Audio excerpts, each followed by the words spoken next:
for Jung, the hero's journey was the journey inside the unconscious, and that would be perhaps in some sense that the willingness to face everything terrible that's happened to you and to think it through and to articulate it and to come to grips perhaps with your own capacity for malevolence. That was a really important part of Jungian ideas, that the first step towards individuation, which is the manifestation of your full self, let's say, was the discovery of your shadow. And your shadow is the part of you that will do terrible things under the right circumstances, and maybe even without that much provocation. And you know, and it's a terrifying part of you to come into contact with, because it's sort of the way that you're specifically attached to the archetype of evil. That's a good way of thinking about it. And you know, modern people, they don't really think much about the idea of good and evil, but that's because most of them are so damn naive, you can just barely even comprehend it.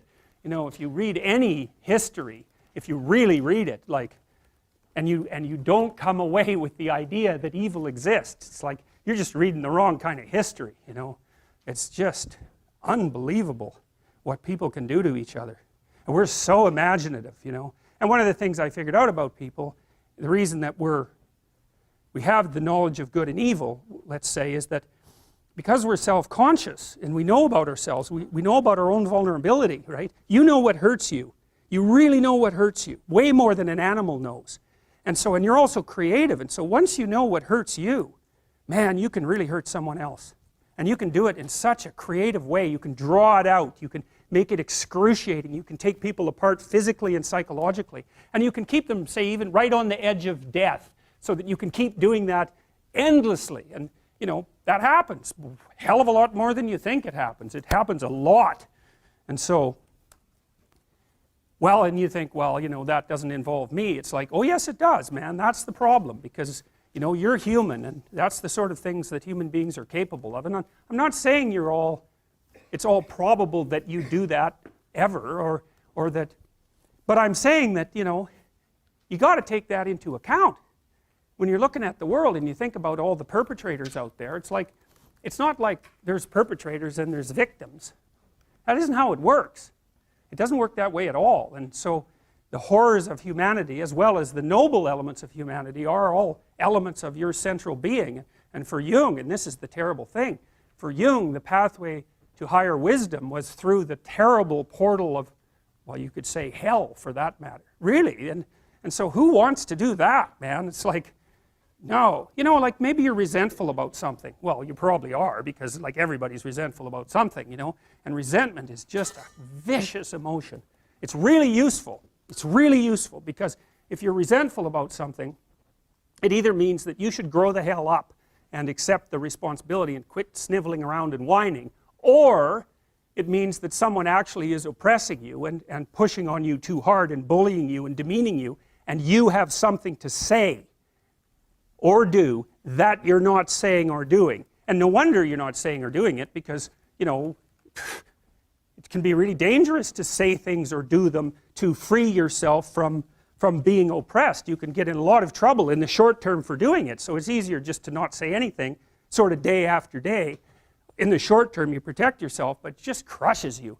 And then the resentment comes up, and resentment, man, that can just get so out of hand, you know. It starts with resentment, and then it goes to the desire for revenge, you know, because you'll play nasty little tricks on the person that's oppressing you. At any chance you'll talk about them behind their back, and if they want you to do something, you'll do it badly, or you'll do it grudgingly, or you'll do a half-rate job, and you'll set up little traps, and you know, so it puts you in a poisonous space. And then if you really start to dwell on that, say, in your basement for 3 or 4 years about just exactly how terrible the world is and how that's focused on you and how everyone's rejected you, and how you get to this point where you're thinking that, you know, existence itself is a kind of poisonous endeavor, and that the best thing for you to do is go out there and do as much, you know, create as much mayhem as you possibly can. And if you really get to a dark place, you think, I'm going to create as much mayhem as I possibly can by targeting the most innocent thing I can possibly imagine. And then you end up shooting kids in Connecticut. And that's how you get there. And so that's a bad road, man. There's dark things down there. But you can go there, and people do. And they go through the hole of resentment. And so resentment can tell you, you've got something to say. You bloody well better say it. You gotta free yourself from what's oppressing you. You have to stand up for that, because otherwise you become oppressed, and then once you're oppressed,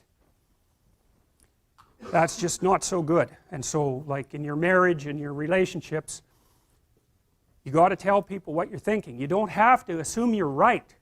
That's a whole different story, because you're not, because you're, you know, ignorant and you're biased, and, you know, so you're not right, but you can stumble towards the expression of yourself, and then you can listen to the other person and hope that they tell you some way that you're stupid that's useful, so you can be a little less stupid in the future, because wouldn't that be good? And so, you know, you go after the unknown. You don't protect what you know. You already know what you know. You go after what you don't know. That's why you have to talk to people you don't agree with. That's why you have to talk to your enemies, because they're going to tell you things you don't know. You could even listen to them. It's possible they know a thing or two you don't know. But people don't like that, you know. They just talk to people who think the same way, and then they just stay stupid. And so that's not good, because if you're not wise, the world will wallop you. It'll flatten you, and far more than it has to. And then you'll be bitter and resentful, and you'll be part of that force that wallops instead of the force that fights against that.